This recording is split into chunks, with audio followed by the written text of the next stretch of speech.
Is a Jehovah's Witness organization a cult? Here are the 10 signs to distinguish whether it's a cult or not. Here's sign number 1: absolute authoritarianism without meaningful accountability. What does that mean? The Jehovah's Witness organization, the people in charge of it, which are considered the governing body, always deny the fact when it comes to child abuse cases that they're the ones at fault. Even though their policy states not to contact authorities first, it's kind of the unwritten rule within the organization for you not to contact the authorities first, because the governing body states that they don't want to make the organization look bad. So imagine how many cases are out there and how many times a molester has molested a kid and gone to other congregations, and the Jehovah's Witnesses just cover it up without contacting authorities. The Jehovah's Witnesses have been under fire just recently with the Australian Royal Commission, with a bunch of cases that are going on around the world when it comes to child abuse cases. They even have a database to hide the child molesters, which is kind of crazy, but don't you think that's kind of a little bit authoritarianism? And they don't want to take fault for what's going on within the organization when it comes to child abuse cases. Think about that for a second. Here's number 2: no tolerance for questions or critical inquiries. What does that mean? You see, I got in trouble by this. When you start questioning some of the policies that the organization has in place, right away they label you as an apostate. They shun you to the case where you might lose your family for even questioning the organization policies. This has happened to me so many times because there's some things that I don't agree with within the organization. But yet again, I always get bashed and told not to think that way. Why is that? Why is it that they want to keep you captive inside a little bird cage and not question them? Think about that also. Here's number 3: no financial disclosure about the budget. Jehovah's Witnesses are around 8 million deep, but yet we don't have no accurate calculation of where that money's circulating to. You don't know where it's going. Why is it that they're keeping money hidden so much? You could go onto the jw.org website and you don't really find out any disclosure of where the money's going, the tax returns that the organization has done within the years, how much money have they gotten in donations. There's nothing. That's kind of strange that they keep the money hidden. Number 4: unreasonable fear of the outside world, pending catastrophes, and persecutions. Doesn't that ring a bell? The Jehovah's Witnesses base their whole organization around fear. It's a fear-mongering organization. If you hear the talks, they always talk about Armageddon, which is a pending catastrophe. And then they talk about persecution.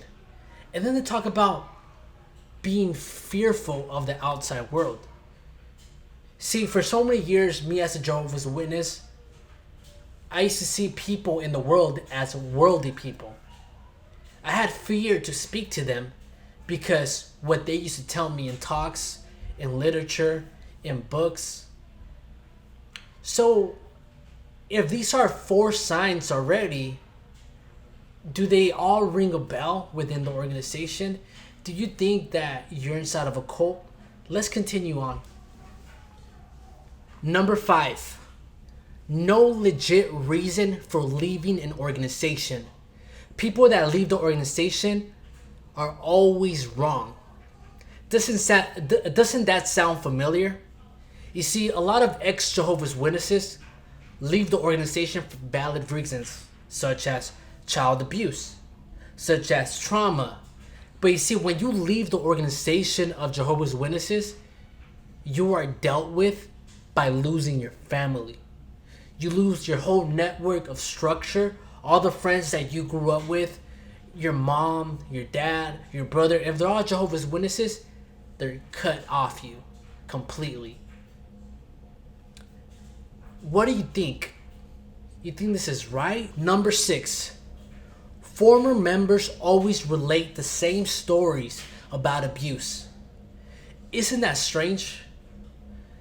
Current Jehovah's Witnesses, ex-Jehovah's Witnesses, all share some type of pattern when it comes to abuse.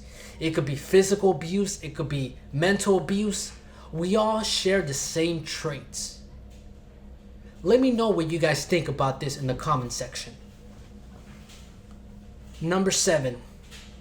There are records, television, documentaries about the abuse that's going on within an organization.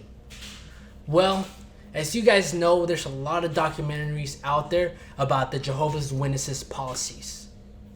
And a lot of Jehovah's Witnesses don't even know about the Elder's book that really tells you what the policies are.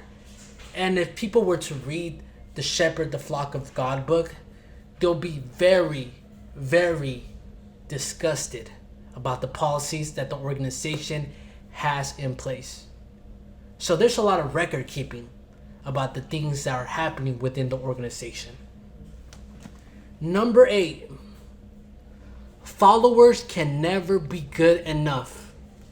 It doesn't matter how many hours you do a month in the preaching work, you're never good enough. They always give talks. Just when you think that you're doing the best you can always do more. They always set the bar up high for Jehovah's Witnesses. So you're never good enough for the organization. Yet, when they tell you that, that brings depression inside of you because you feel like you're not good enough. You feel like you're not accomplishing the work. That's number 8. Number 9. The leaders are always right, even if they make mistakes. They get a new light, new sense of information out there, but they're not willing to admit that they made a wrongdoing. See, the organization and the governing body are never wrong, even when they're wrong. The people inside the society accept their wrongdoings as right, which is kind of confusing if you're not a Jehovah's Witness or never been a Jehovah's Witness. But once you understand the way the organization is ran, you understand that the governing body is never wrong. And if you question some of their policies,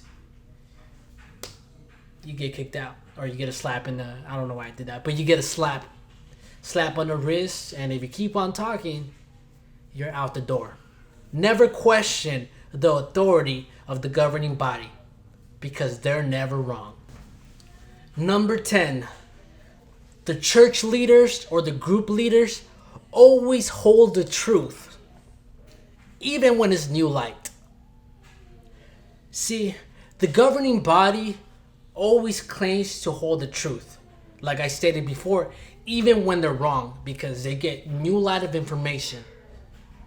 So, these are the 10 signs to identify whether you're in a cult or not.